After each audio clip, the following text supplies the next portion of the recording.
Hey guys, Tbull here. Today I want to be taking you through my thought process. Now, when I'm looking at my commander resources here, I'm like, oh man, I got a lot to spend. But as a content creator for you guys, who I like to get into the commander builds when they come out, I always try and keep my powder dry at the end of the month. Okay, save a couple weeks worth of resources. That way, if anything juicy comes out, I can kind of do a deep dive on it, let you know if it's worth pursuing or not. What's going on here?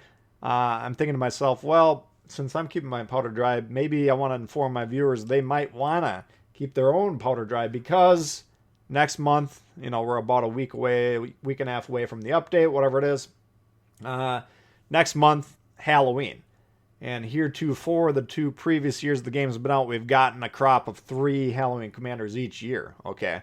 So I'm thinking, well, those of you guys that might be inclined to get some of these event commanders, maybe you would want to keep the powder dry, keep those promotion orders, insignias, and commendations ready to go if you know there's commanders we're targeting. Now, before we get into it, I want to give you a little bit of a value analysis. I never want to tell people how to spend their money. Of course, the value of a dollar is different for everyone else, and how much money you want to spend on the game, different person to person. That's your own business. But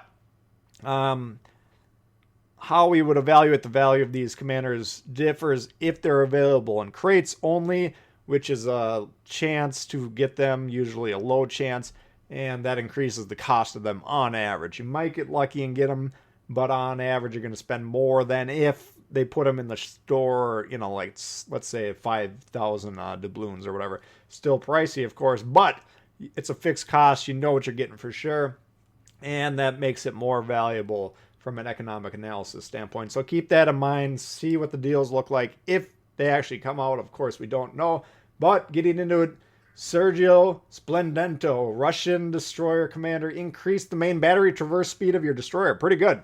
Looks like it maxes out at 2 degrees. I think twist and track's 3.5. So unfortunately for Splendento, and the reason we never really liked him until recently, or I never really wanted to commit to him until recently at least, is because he didn't have twist and track. And imagine the build if he could put that on here together. 5 degrees per second, 5.5. Probably a good reason they didn't put it on there because that would be nuts. But Russian destroyer's main deficiency, one of the main deficiencies, of course, is the slow turret traverse. So decent base trait there for any destroyer and a good base trait for the Russians.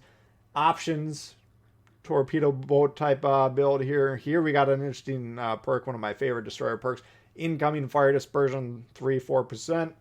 Slap a camo on there, slap Vian on there, and put on that concealment mod. All of a sudden you got incoming dispersion up the wazoo in terms of how you're affecting it. So that's a huge boost there. We got speed, we got durability, we got a lot of options. So Splendento, pretty good commander overall, and his value, of course, has risen recently with the addition of the radio locator on all destroyer commanders. Next up, Blue. What's up with this character right here?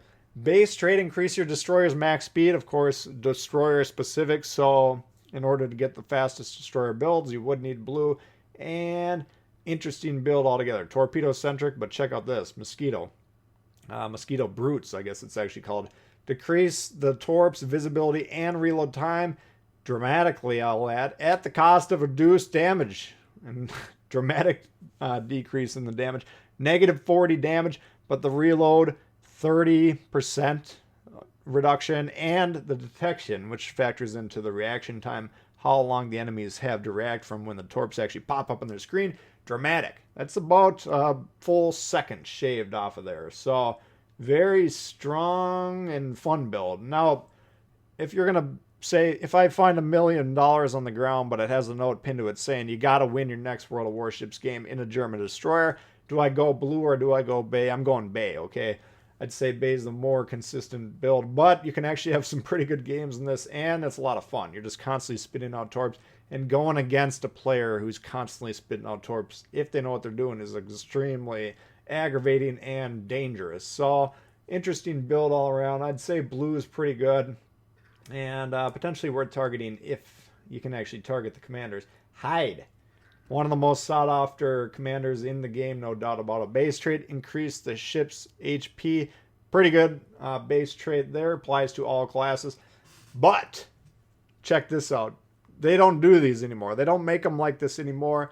Accuracy, accuracy, double heal. You got your accuracy commander melded with a durability commander. These were the first couple crops of battleship event commanders had these hybrid builds. They do not do that anymore because they realized, ooh, man, those things kick like a mule. And check this out. Alidad, 8 degrees, reducing the minimum ricochet angle, making it harder to angle. And then you pair that with this guy, Dimitri Dewey here, maxed. Someday we'll get a maxed 4 degrees. That's a 12 degree reduction in their ability to angle against your shots. Forget about it. You know, this is a fun build all around. So extremely powerful. I am always running celiacs on my Bismarck and that, but if I ever wanted to actually run those ships, you know, to their max potential, Hyde all day long. Okay, you could put Hyde on every single German battleship, you'd be doing just fine. Extremely powerful build. So Hyde, outstanding. If you can target a Hyde and you like the German battleships in particular, I would go ahead and grab him. He's pretty good. The guys whose stock has fallen the biggest, Abe Helsinger, my boy right here. He's basically Tanaka Plus. If you rewind about 3-4 months, we used to think he was Tanaka Plus. Same build except for twist and track. Okay. Now the difference is Tanaka's base trait is better. Increase the damage of your torps by 5% max. Now over here, where is he? Here, you know, increase the radius of your ship's smoke screen. Interesting. You could put it on your British cruisers.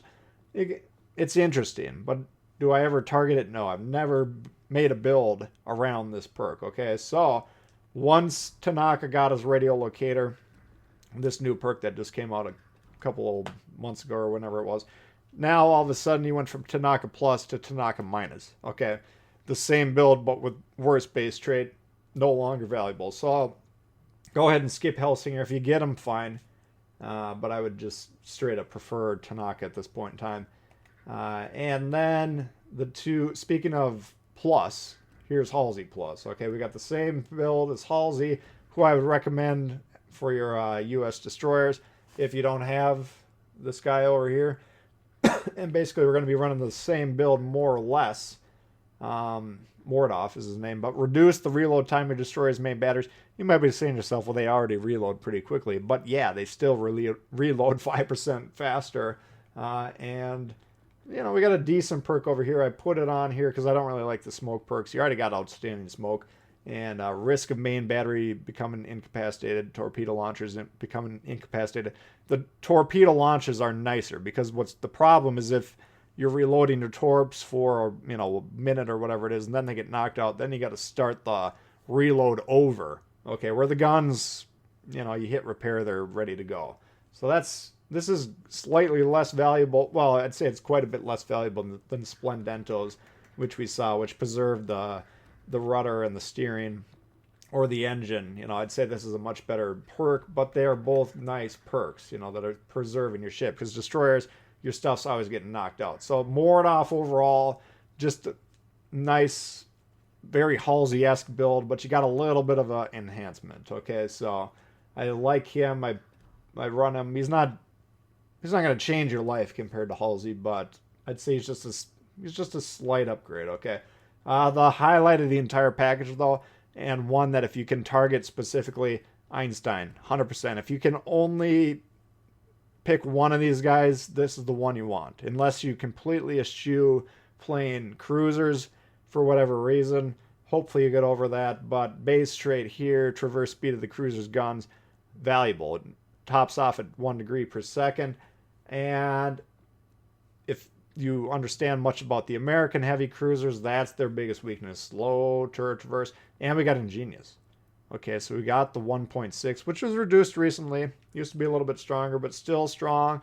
2.6 degrees per second. And then we can do whatever we want. We got a little bit of mobility here. We got the AP punch, accuracy, and then whatever we got over here. So very solid commander.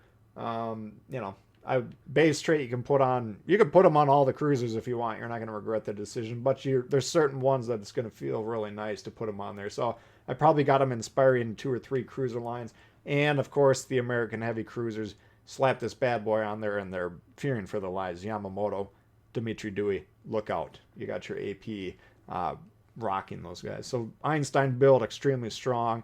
Probably my favorite out of the crop. If I was more serious about the German battleships, Hyde would probably be a close second. And then you can kind of take your pick after that. They're all pretty good except for Hellsinger, which at this point in time really doesn't serve any purpose, in my opinion. So anyway, that's a rundown of these guys. If we actually do get some new commanders, then we'll, of course, we'll do a deep dive on them, and I'll probably actually just rehash these just in case anyone misses that. But wanted to give you guys that like to plan ahead a little bit, a heads up. If you're in the same kind of mindset as me and you like to maybe potentially hold on to the promotion orders to see what's coming up, this is what you might be able to expect. So we'll find out next week whether or not that's the case. That's going to do it for this one, guys. Hopefully you did enjoy it. If you did, please hit the thumbs up. New to the channel, consider subscribing. We got lots of World of Warships coming all the time. Questions, comments, leave them below. I do love to hear from you guys, and we'll see y'all later. Peace.